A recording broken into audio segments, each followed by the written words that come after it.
Hello everyone, Catweazle here, welcome to the channel and welcome back to our playthrough of Lobotomy and the scenario Asylum Field Day, where we're just about to start episode 1. Just before I do, what I'm going to do is go through the house rules that I'm going to use very quickly. I'll talk about them in more detail when they actually occur on the board, but a few of them may kick in very early, so I may as well get you ready for it now. So the ones I discussed last turn were regarding, for example, the warden battle. There is a timer, and if you get to the end of the timer, what happens is usually the warden goes to the pentacle at the centre of the board and we all have to fight him. We are not going to do that because the warden is exceptionally tough and it'd just be a waste of time. So that's the first house rule. We do not fight the warden when the timer runs out. The second house rule regarding the timer is we sort of use it as a reverse victory track. So we'll get to wherever the timer should have stopped. Then that is when we lose the game. Officially, we've lost the game. But we will carry on until such time as we decide to either give up or we actually achieve what the original objectives were. When we reach that time, we'll have a look at where the timer has got to, where the warden has made it to, and then we will subtract where he got to against where the actual scenario timer ended. That'll give us a negative value, and it'll just let us know how much we missed winning the scenario by. So that is the second one. And additionally to that, the insomnia track, which is the timer track where the warden moves around the board. Now generally it's very difficult to send the warden back. There are a few cards that allow you to do that. There are a few tests that you can take and the warden will take a step back, but generally the warden will keep moving forward. And there are a couple of things that you can do where you can actually make the warden go faster. But in order to do that, you're essentially, asking for an extra action point, or you are there's something else as well whereby you can actually pay for that by having the warden move faster. I have a variant whereby we can make the warden go back, and the way that we make the warden go back is if one of our characters does nothing for the whole turn. So if it forfeits a turn, a character, we can make the warden go back 1. That means they do not use an action point. That means they will not use a skill, even if it doesn't cost an action point. Essentially, they will just stay exactly where they are, and they will do nothing. And in doing that, what we're imagining they're doing is they are just standing there and they are just willing the warden to go back 1 space. The penalty is they cannot do anything else. So monsters will still move towards them. They will just stand still and they will just will the warden back, and that will send him back 1 space. Each character can only do that once per quarter. So once per quadrant of the insomnia track, they can only do it once. So if we do end up doing 4 scenarios, in total, over those 4 scenarios, they could do it 4 times, but once for each quadrant of the insomnia track. We have got 4 characters, so essentially every quadrant we've got the opportunity of each one of our characters stopping, doing nothing for a turn, and willing the warden backwards 1 space. Yeah, I find that is about the only way that we can control the timer track. Otherwise you just run out of time very, very quickly. So again, that is a house rule of mine, so be aware of that. There will be times when my characters will do nothing for a turn and all they will do is will the warden back a space, just to give us some more time. I have tried that once in a dummy run game. I did a couple of dummy run games. The first one was just appalling, but then I started trying out a few of these rules and it seemed to work okay. It didn't seem to unbalance the game too much because I still got beat, but it felt like I had more chance. And while I fully expect that we're still going to get beat here, we want to see a bit of a game, don't we? we don't want it finishing after, 2 episodes. So hopefully this will allow us to go on a bit longer. So that's another house rule for the insomnia track and the warden. And my final house rule is regarding movement. Now, movement on the board costs action points, and each of our monsters has action points, and they will use that to move. As I mentioned during the introduction, monsters actually attacking doesn't cost movement points or action points. They will just attack once. Unless stated on the card, they will attack once if they are on the same square as you. Movement, fine. They just move to, if they can see you, they will move towards you. If they can't see you, they will just move to the nearest character on the board. Yes, remember, this is a mass hallucination, so even though they can't see through walls, what they can do is they can sort of sense where you are. This is like a fever, nightmare, dream sort of scenario, where the monster is going to find you. So that's fine, I've got no issue with that whatsoever. You want the monsters to find you, otherwise it wouldn't be a very horrific game, would it? So just to recap that, if they see you, obviously they're going to come after you, but even if they don't see you, part of the rules as written is they will move to the nearest character anyway. Now, the thing I have got a slight issue with is regarding doors. As I mentioned, we do not know these doors on the board here. We don't know whether they're open, barricaded, or locked. And until such time as we actually try a door as characters, we won't know. As soon as we try a door, then we go into the bag, we'll pick out a token, we'll flip it over, and we'll see whether it's open, whether it's barricaded, or whether it is locked. In the interim, while all these doors are sort of unknown, what monsters can do is monsters can just pass through them. That is rules as written for Lobotomy. And I know why that's the case, because obviously they're coming to get you, and if they had to mess around, not being able to use the doors, it'd take them pretty much too long to get to you. So you can see why the designers have done that. And again, as I briefly mentioned, it's a horror game, and you're expecting these monsters to come and find you. So again, no issue with that in per se. However, I have got an issue with the fact of the way they're allowed to pass through the doors with no penalty. Because what happens is, if we try a door and we see it's barricaded, for example, and we place the barricade token down, then the monster can't get through it, because we've seen that the door is barricaded, and then the monster has got to find another way around. Again, fine. But if we hadn't had a look at that door, and we hadn't pulled a token out to say it was barricaded, and if that door was, completely unknown, the monster could have gone through it. And that just seems a little bit odd to me. As I say, I can see the mechanism behind it and why they want to do that, because even at the start of the game, they want their monsters to be able to come and get you.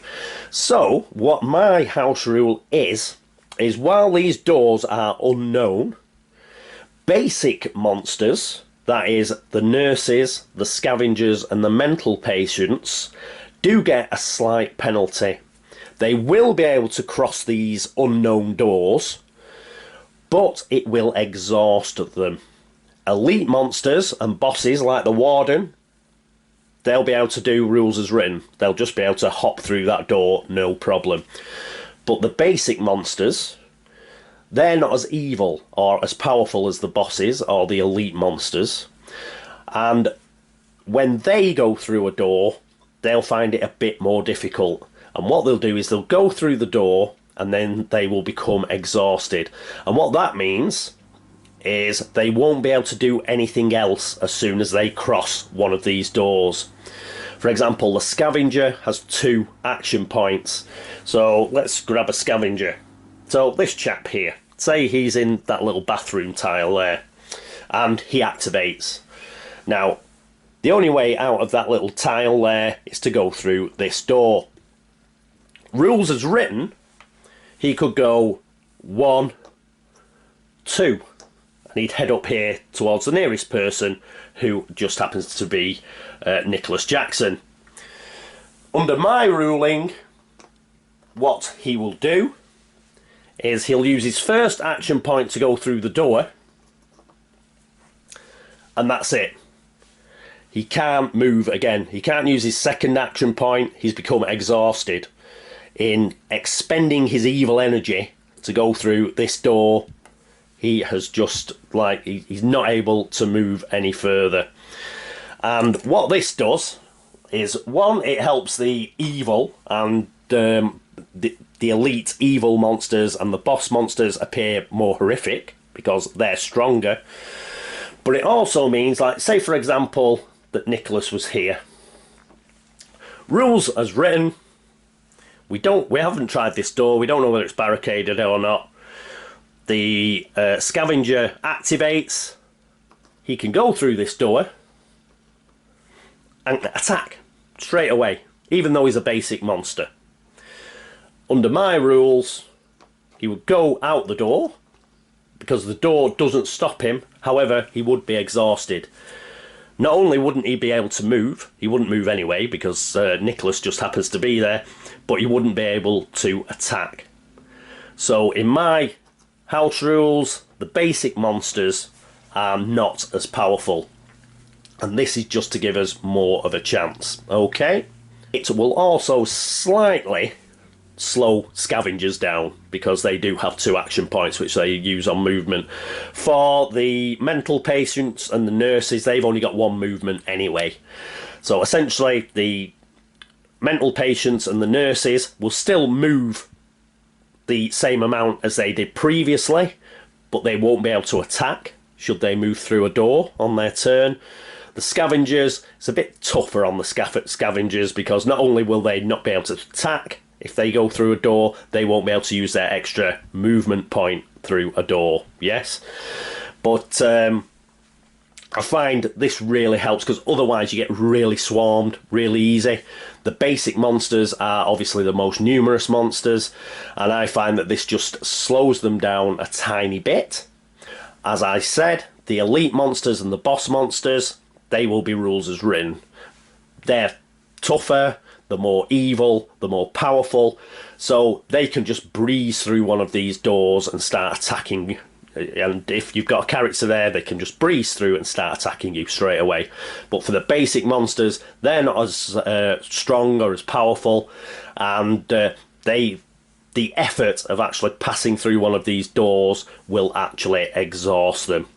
Once the door has been investigated by characters and it's either barricaded, unlocked totally, or it's locked, then we will follow rules as written. For example, if Nicholas here had investigated this door and it turned out that it was unlocked, we take the door off, and this scavenger is now completely free to just come out here and attack because he's no longer sort of oozing through this door, yeah? The door's just unlocked, so he can just come out, yeah? So it's just a restriction for when they're going through these doors which haven't been investigated yet. So we'll put him back down here. So just in summary, we're not using the Warden Battle. The Insomnia track is, we'll just carry on. We use it as a negative victory track, and we'll just calculate from where we lost the game to where we ended up on the track, and that's the value, the negative value that we score should we lose. And movement. Basic monsters can go through unrevealed doors, but as soon as they go through that unrevealed door, then they're exhausted for the rest of that turn. The next turn, they're fine, they'll just carry on as normal. Elite and boss monsters, rules as written, they can go through unrevealed doors with no penalty whatsoever. Okay, there we go. Those are the house rules. And, oh, and I forgot one, didn't I? Yes, we can move the Warden back on the Insomnia track. One of the characters needs to not do anything in a turn and just concentrate on willing the Warden back. We can do that once per quarter, once per character. Yes, so that's just a way to, you know, just give us a chance of actually completing a scenario before we hit the timer. Okay, right, that's it about house rules. Let's get on with the actual game itself.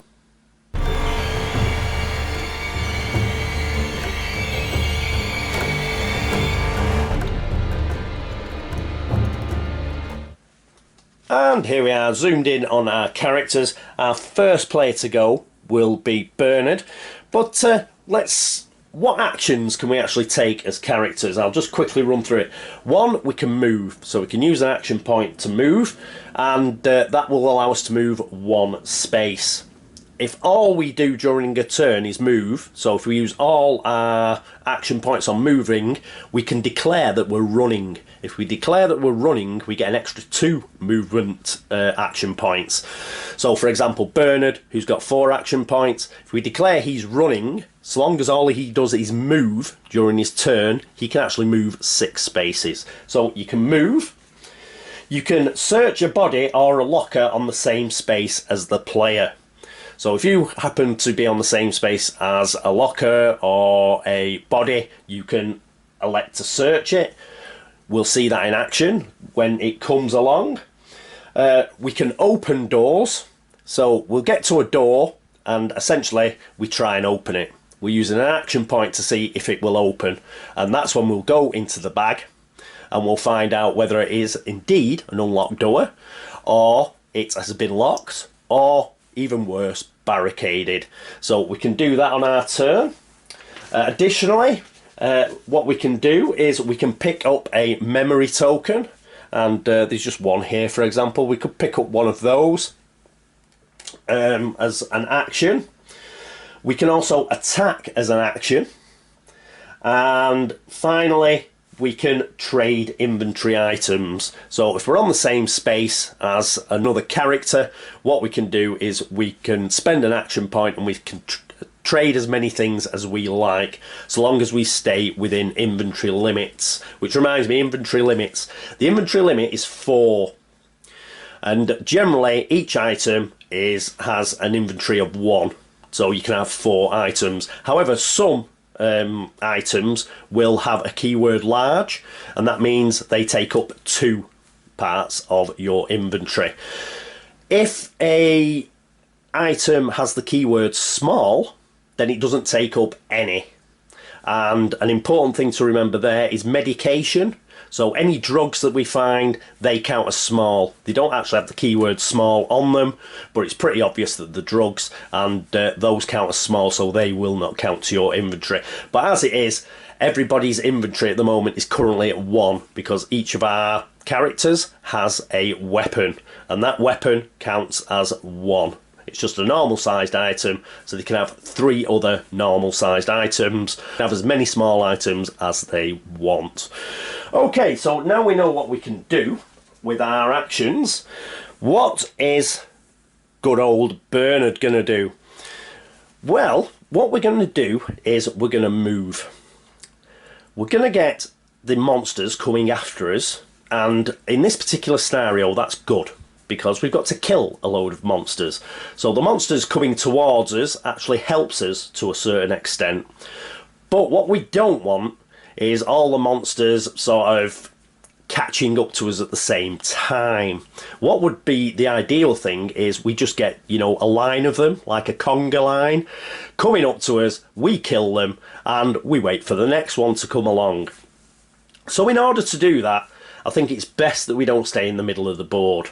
Yeah, let's move off to one side, and as you can tell by the positioning of my camera, we're going to be moving this way. And the reason for that is I want to get to a quadrant whereby we can get in and out of the quadrant quite easily, and it's quite difficult for us to get hemmed in. And I think this is a pretty good quadrant up here. There's a nice lot of corridor that we can use. There's a suite of rooms that we can sort of duck in and out of. And it's not far from this quadrant down here, quadrant C, where there are a lot of lockers in that particular quadrant, in the office quadrant. And at sometime we're going to have to open some lockers, we're going to have to pick up some memory tokens as well as kill monsters. So we're going to move this way. That means all the monsters on that side of the board, it's going to take them a while to come across. Hopefully we can get rid of the monsters here, kill them, and then wait for these guys to come along and then start picking them off. While we're waiting for these guys to come across, let's search some of these lockers, let's pick up some of these memory tokens, and hopefully that will be a winning strategy for this first scenario.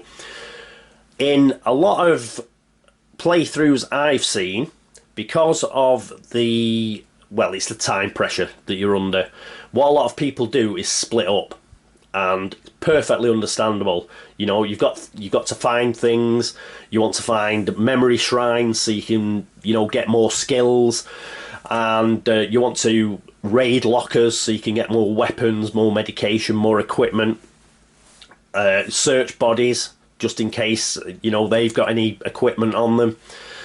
But the problem is you tend to get like isolated characters then, and when you get an isolated character, then the monsters just come in and they swarm them. So what I'm going to try in this particular, I haven't tried it in my dry runs, I'm going to try it in this one, is we're going to stick together.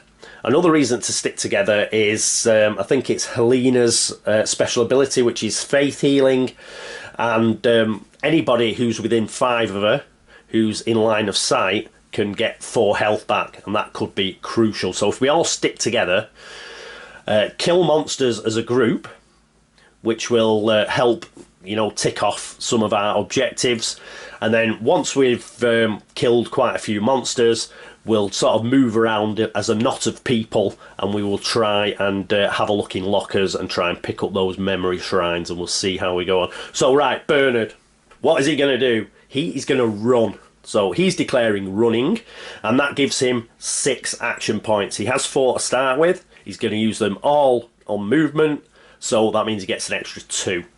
So he comes out of here, 1.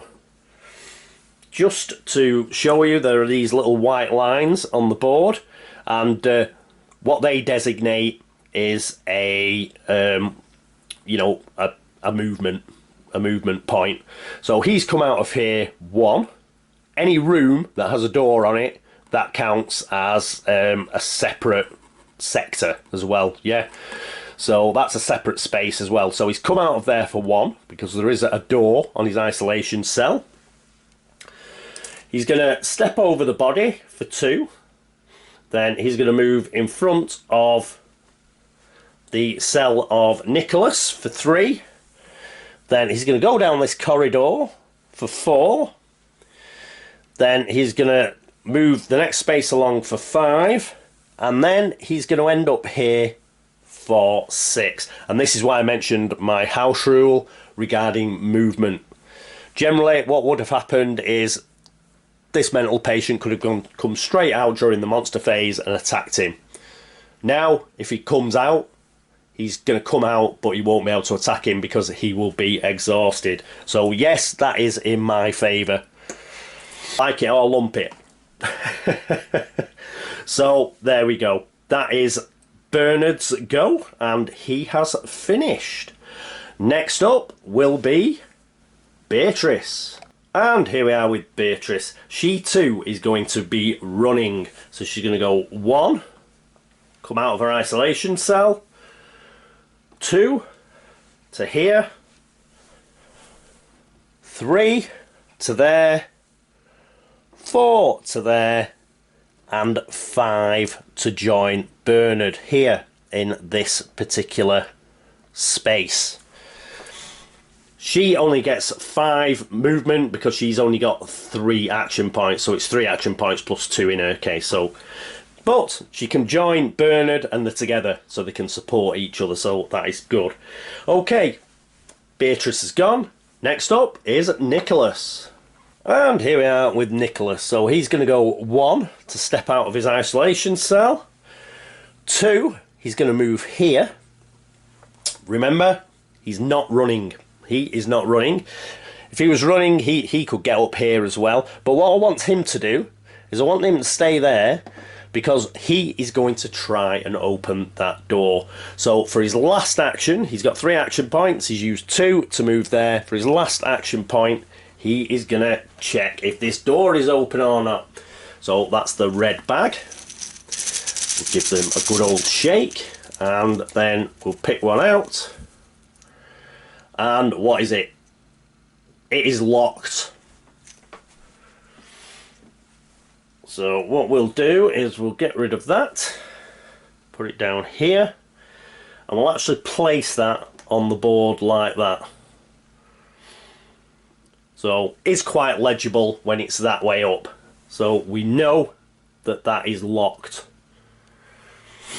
If that had been blank, then we'd have just moved it off the board and we'd have known we could have gone straight into that room with no problems. But as it is locked. So that is it for Nicholas's go. Next up, it is Helena Swann. And here we are with Helena. Now, Helena is not going to run either. She's just going to come out here. But when she comes out, because of the way that the spaces are organised here, she is immediately on the same space as that body. So for her second action, she's going to search the body. So let's hope for something good. We're in a bit of a pickle here if it's a monster. Oh, it isn't a monster. What it is, it's a pair of scissors. And what that means is a weapon. So she's found a weapon on this body. So we will take that body. I'm keeping the body tokens in here, so we'll just pop it back in there. So there are a few in there if we need another body. And we get to pick a weapon. So here's the weapon deck. We'll give it a shuffle. And we'll find out what she found on the body. Needless to say, we're hoping it's something pretty good. She found a club, which is basically a stick with a nail in it. So club, 5 dice. You may lose 1 durability on this weapon to add 1 dice, even after the attack roll, so that's good. So you can roll an attack roll. If you need to roll an extra dice, you can use a durability off the weapon. So she has got a club. Doesn't have the keyword large on or small on it, so it's a normal sized item. She'll put that with her gas pipe. And she now has a gas pipe and a club as a weapon. What she may do, if she catches up to our friend Bernard, they may trade, because Bernard can use 2 weapons, remember, he's got dual wield. As it is, that was her second action. For her third action, she's just going to move another space. And that is it for Helena. Next up, the monster phase.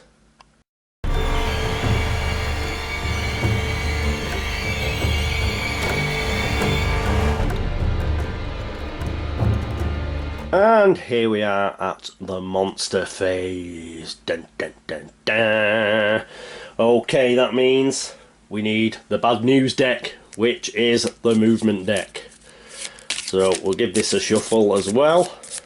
Not that it makes much difference, it's all pretty bad. And we'll do a cut. And we'll flick it over and see what we get.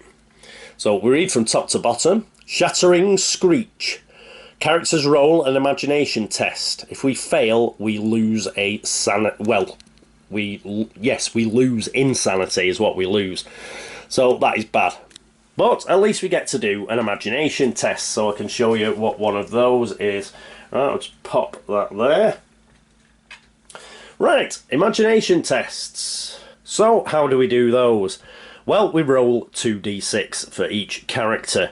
Now, our imaginations are Bernard's got 6, Beatrice has got 6, Nicholas has got 7, and Helena has got 7. So we're going to roll a couple of dice. Let's use these funky dice I got with the game. They are quite large, so I don't mind using these. Generally, I don't use dice like these because the eyesight's appalling. But, yes, we'll use these. Now, these have got the warden on. But he's a 6. Yeah, he's not a 1. As you can see, that's a 1. So first people first. Our first player was Bernard. We need less than a 6. And what we got there was 2 6s. So what a roll. What a roll. But it also means that he lost a sanity. So we'll just go across to his card here. And just to show you how it works, he has now lost a sanity. So, well, he's now lost an insanity. And we'll just pop it over there where the 1 was. So next up he'll lose 2 insanity, then 3, then 4, and so on. That is not good, because insanity, when you spend these insanity points, you can use them for really good things. Losing them in this way is bad. So we're not going to roll them again anyway. Make sure of that. Next to go is Beatrice. She has a imagination of 6, so 2d6. We need lower than a 6. And what did we get there? We got 10. 10. So she failed a 4 and a 6. So same for her. She loses an insanity point. Well, we're not doing very well here, are we? So we move on to Nicholas Jackson. I'm going to stop using these if they carry on. Nicholas has got an imagination of 7, so we need less than a 7. And I've rolled another 6. But fortunately, I also rolled a 1. So 7. So that means, because it's the same, he doesn't lose an insanity. I've got to find some that roll low. Come on. Right, and our final player, Helena. She's an imagination of 7 as well. Come on, less than a 7. An 8, damn it. So 3 out of our characters lost an insanity point there. Only Nicholas is still as bonkers as he was when he started. It's a tough game, this. Wow, I rolled really high there. Okay, next up we go to, here we have a green star. So what does the green star mean in this particular scenario? Well, what it means is we lose a progress point. But we haven't actually progressed, because we haven't killed any of the basic monsters, we haven't picked up an item from any lockers, and we haven't picked up a memory token yet. The token that we did pick up, the club, the weapon that we got off the body, that doesn't count, came off a body, did not come out of a locker. So we have to carry on. Okay, right, well, at least nothing happened there. Let's carry on going through the card. There is no brain symbol, so we don't put another memory shrine on the board. We do, however, have a warden symbol. And that means he moves on the insomnia track. So already we are on 2. So he pops there. That is a bad start. And finally, what we do is, I think it's monster movement first. I'll just check. But then we'll have to spawn these guys. I'll just check when the monster movement is. Won't be a second. Yes, it is monster movement first before we spawn the monsters. Right, so just to show you this, what I'll do is I'll show you the first time how it works. And then from now on, what I'll do is I'll do the monster movement off camera, because once we get a load of minis on the board, it's going to get a bit mental. I'll do the monster movement off camera, and I'll just point out those monsters that have either come into a character's space or hemming them in or something like that. Anyway, first time I'll show you, we've got this chap. We'll do A, quadrant A, round to D. Do it that way. And we've got a mental patient here. He is going to be able to come through that door, but he's not going to be able to do anything else this turn. As it is, there isn't a character on there who he could attack, and he'll just be fine to go next turn anyway, so we know he's going to be okay. So he's moved this way because obviously everybody is going to head towards these guys. Next up is this scavenger.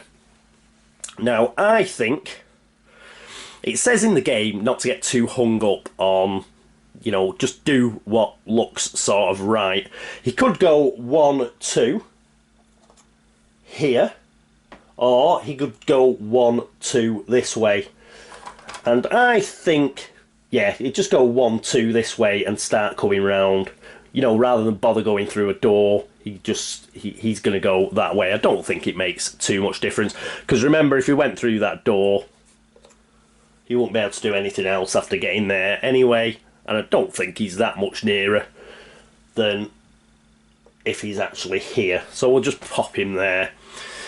Then we've got quadrant B.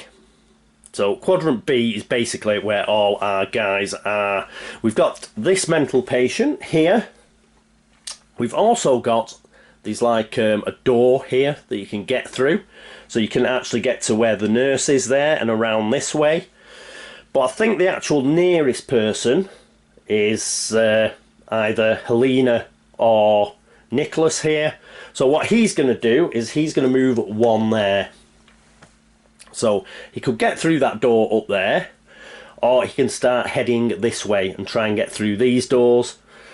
In fact, he can't, because we've got a locked door there now. So he's pretty much going to go up in that direction and go the long way around. Okay, right, the scavenger is here.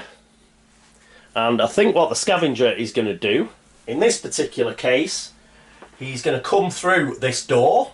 This door is unrevealed, but because he's a basic monster, that is all, he loses his second action point. He used up all of his evil energy to go through that door, so he's not going to move any further. He's going to stop there. But as you can see, he's a lot closer now to Bernard, to Beatrice, so he's going to start coming around. And next monster movement, you know, he's got no restriction because there's no door in the way, so he is there. We also have a nurse on quadrant B. She is going to move 1 to here because she's going to head straight for Bernard there. Then we come to quadrant C. We have a mental patient. That is an unrevealed door. He is going to go through that door. So I'll just move that out of the way. So he has appeared in front of Beatrice and in front of Bernard. Normally, rules had written, he would attack. However, we are playing my house rule. He is now knackered through going through that door. He's only a basic monster. So he just appears there and does not attack. That will make it easier for us. But he is just a basic monster. And we've still got to kill him yet. So there you go. We have a scavenger down here. Now, this door is open, as is this door. So what he's going to do is he's going to go 1. And remember, he has 2 action points. He hasn't gone through an unrevealed door, so he can move up 1 as well. So he's basically going to head for Helena. He's trotting up here to try and get to her and attack her. And finally, quadrant D. We have a scavenger here, but we have an unrevealed door in front of him. So he's just going to be able to come out through that door. He will lose his second action point because he's exhausted in passing through the door. The nurse here, who's outside, in space 8, she is going to walk inside, so she comes in here. And our mental patient here, we've got a choice. He could come out of this door, get exhausted, or he can move towards this door to come out and get exhausted. I think he pretty much, that is as the crow flies. Helena's the nearest, so he will go 1 over to here. He's just going to go 1, 2, then through the door, and then start heading that way. Alright, so that is all of our monster movement. Now, we will do our monster spawn. Because we've got 4 characters, we only spawn the first 2 left to right. There are only 2, so both of them are scavengers. So we need to place them randomly. So we'll use the D4 and the D12. Our first scavenger is going to D3. So pick up a scavenger. We look for D3. That is D3. So he is down there. Next scavenger is going to... What's that? That's a B. B8. So up here, we didn't want them in B quadrants because that's where we're going to. Where is 8? 8 is in the little guard room there. So at least he's got an unrevealed door, so it'll take him a while to get out of there. That's why I use this house rule. It's going to take him a little longer to get out. As we go along and these unrevealed doors disappear, then it will get harder because obviously they're not going to be in any way impeded. Yeah. So even though it's my house rule to impede them, as you go further along in the game, you get less of these doors, or they're barricaded, or they're locked, or they get opened, or whatever. So it will get progressively harder. As I say, at the beginning of the game, I'm giving myself a chance to actually get into the game before it starts pummeling us too hard. Okie dokie, that is it for turn 1. I'm going to leave it here. What I'll do in the future is I'll do 2 turns.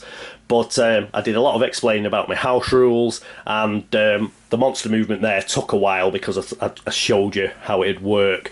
As I say, in future, I'll just say, right, it's monster movement. I'll turn the camera off and I'll do it off camera. I know. So, thank you so much for watching. Thank you for all the subscriptions, for all the views, for all the likes and all the dislikes. And thank you as ever for all the help and support.